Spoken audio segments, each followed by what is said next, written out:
It's Chris Baker, and I wanted to just come this morning and give you a little bit of a Facebook Live. So it's a bit of a boost with Baker, but it's really a bit of a teaching on this book. John Maxwell's Developing the Leader Within You 2.0. This is his latest book, and if you haven't read it, I seriously suggest you do, especially if you're looking at leadership or if you're mentoring other people. So what I wanted to do this morning is just come to you and talk about chapter 2, which is about prioritizing. So if you've got any questions, feel free to put them in the comments box. If you want to share and like my business page, Chris Baker, Release Your Unconscious, this is where I normally would do these Facebook Lives on. I just wanted to do this on my own page this morning just to, again, encourage a few more of you to join me in my learning journey and start your learning journey. So feel free to put comments in there, share it, like, wow, love it. If you like what you say, and ask questions, make comments, and I'll keep an eye on there and try and answer them as I go along. So I want to start off by asking you a question. How do you prioritize daily? Let me add to that. Do you prioritize daily? Right now, I know that I certainly have a lot of tasks to do. You know, I'm working day job. I'm establishing my business, Release Your Unconscious, for coaching, teaching, training, and leadership development. And I've got a family life too. All right, I've got a personal life. So I have an enormous lot of tasks that I need to try and break down and make sure I get done. So one of the things I've been working on quite diligently with my team at Disney and with myself is by prioritizing and scheduling. Now, a lot of people will talk about time management. Okay, now let's start by saying this. There are 24 hours in a day, there are 7 days in a week, right? You cannot create more time, literally time. So you can't manage, the only thing you can do is actually manage the time that you've got available to you. So what do I mean by that? What I mean by that is make yourself more effective. So, hey Franklin, nice to have you on this morning. Good to see you. So really think about that. You know, you've got 24 hours in a day, but hey, we all need to sleep as well, right? So whether you're looking at 6, 7, 8 hours a night sleep, whatever, you've got to factor that into the equation. So how do you then go from there? All right, now we've all got multiple tasks to do, and sometimes that list of tasks can paralyze us, right? It can make us think that I can't possibly get everything done. Then what tends to happen is, because everything is a priority, then actually nothing becomes a priority. What we fall into then is we fall into the trap of procrastination, right? Or and part of procrastination is actually we work out what things we actually like doing and we want to do, and the things that we maybe don't like doing, we'll put off because we can say, hey, we can do that tomorrow, all right? Or I'll do that when I get time. Well, let me tell you that tomorrow never comes. Someday never comes.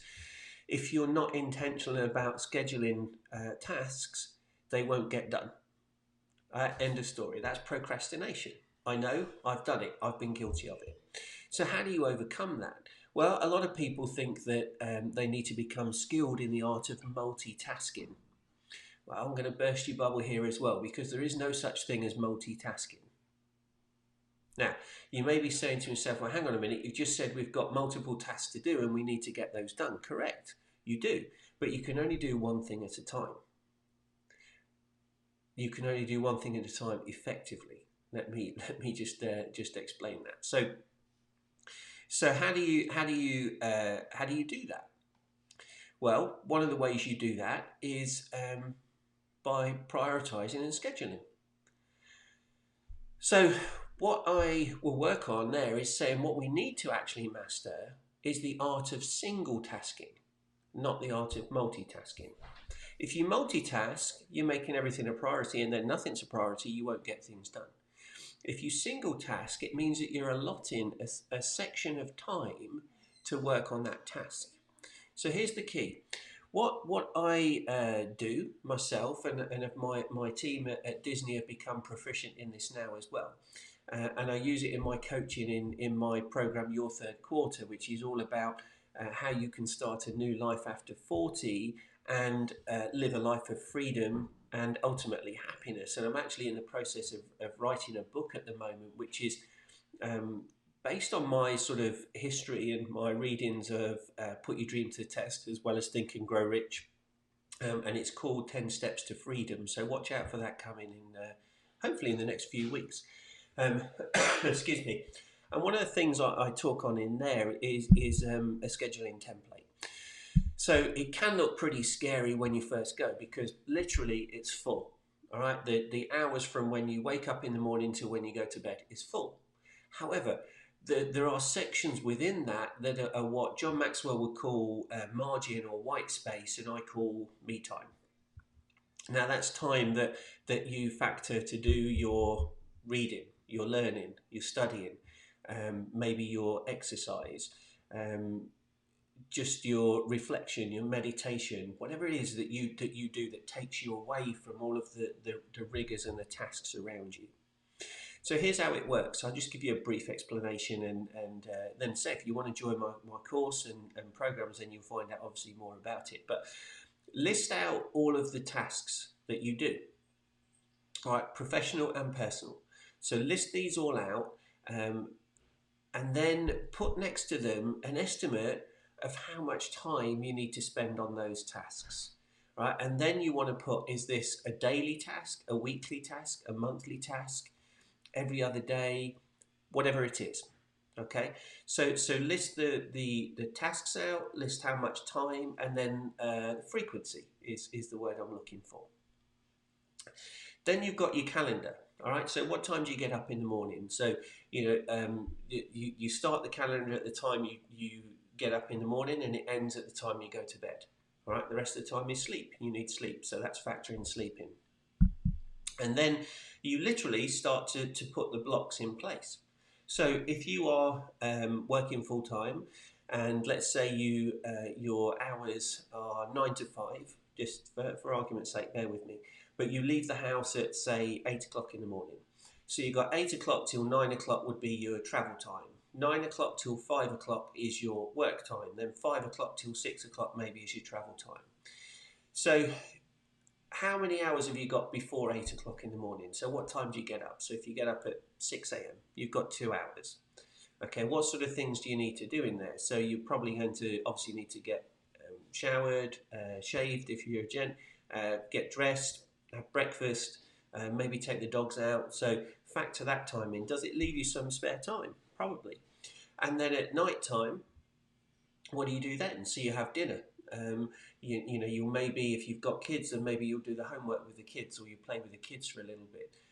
Maybe some nights a week you go on date night. Right? I actually factor in and I schedule in date night. Yes, I am that particular. I do that. I do that for a reason. It's so that I know that I create that time for me to get away, but also Mary, my fiance, knows that that's the time that we're going to have together. And I don't compromise that time because that's our time. So start to think about that, and you put the blocks in, and what you'll find is you've actually got spare time. Right? I did this experiment with one of my employees at Disney, and it actually worked out because he was telling me he didn't have any time in the day to do his hobby and his passion, and so we worked it out, and we actually found he had about 20 hours a week spare, and that was even factoring time with his kids and everything else as well, about 20 hours a week. So this is how you manage time. This is how you create more time to spend with your family and do the things that you love to do. You're not creating more time. There is only 24 hours in a day. But you can create more time to do other things by being effective with the things that you do. Now, one of the other things to bear in mind with these tasks is that everything has got a deadline. Right? It may be that there are some things that are due today, tomorrow, the next day. There's some things that maybe not due for 3 months, but eventually they've got a deadline. So what you need to do when you're doing your scheduling is actually put those in there with a allotted time over that period of time that you've got, so that you complete them before the deadline. If you don't, excuse me, what will happen, I know because I've done it again, is you'll think, yeah, well, I've got plenty of time to do that, plenty of time, and then you'll get to a few days before it's due, and suddenly, hey, the deadline's due, and then it's a panic. So prioritize and schedule. I also talk in the course and in the book about the 80-20 principle, or the Pareto principle, right? Where 20% of your actions will actually produce 80% of the results. That's the part of scheduling and also delegating that is really important. Remember, this is about working smarter, not working harder. Right? Hard work is essential to get on in life, absolutely. But hard work alone will not guarantee your happiness and success. To work smarter, not harder. Be intentional about what it is you do. What I'm wanting you to do is to learn to be more proactive than reactive. Right? So proactive, in other words, planning for success, planning for what it is you want to achieve, will trump being reactive every single day of the week. Right? You've probably heard stories about, I've got a fire drill. Well, you got a fire drill probably because you weren't proactive. Right? Failure to prepare is preparing to fail. It's true. The same as prior preparation prevents poor performance. That's also true. Now, one of the things that I do daily now, and again, I encourage all of my team and my clients and businesses to do, is spend daily reflection time. Now, this comes within your me time. And daily reflection time is really just looking back at what have I done during the day. Did I achieve everything I wanted to achieve? When you look at your schedule, did I stick to the schedule or did I waver from it? What did I learn today? Because you should be looking to learn something every day. Not a technical skill necessarily, but something about yourself. Right? Something about how you reacted to a situation, or a way that you could have handled something better, or it could be something that you did well. All right, and how did you do that, and how can you replicate that in the future? So then in the morning, I'll also look at that and say, what do I want to achieve today? Right, so I'm constantly doing that. I'm intentional about what it is. I go through the day doing that, and then at the end of the day, I reflect back and go, okay, how did I do? The important thing is to write those things down. And then at the end of the week, just look at those, see if there's any patterns, if there's any trends. It will tell you something about yourself. Now, it may be something you don't want to hear, but it will tell you something about yourself. So be honest with yourself and learn from it. That's what growth is. Growth is a constant journey of learning and development. I'm going to learn until the day I die. Why? Because the day I stop learning, life doesn't mean anything. Now, did I always understand that and think that? No. But I do now. And this is what I want to help you guys and anybody that you know. This is why I say if you know of anybody else that is maybe stuck in that rut, is maybe looking for a new life after 40, a life of freedom. They've been in their career for 15, 20, 30 years as I had, and now they want to start a new life and work towards freedom. Because that is happiness, and happiness will bring you success.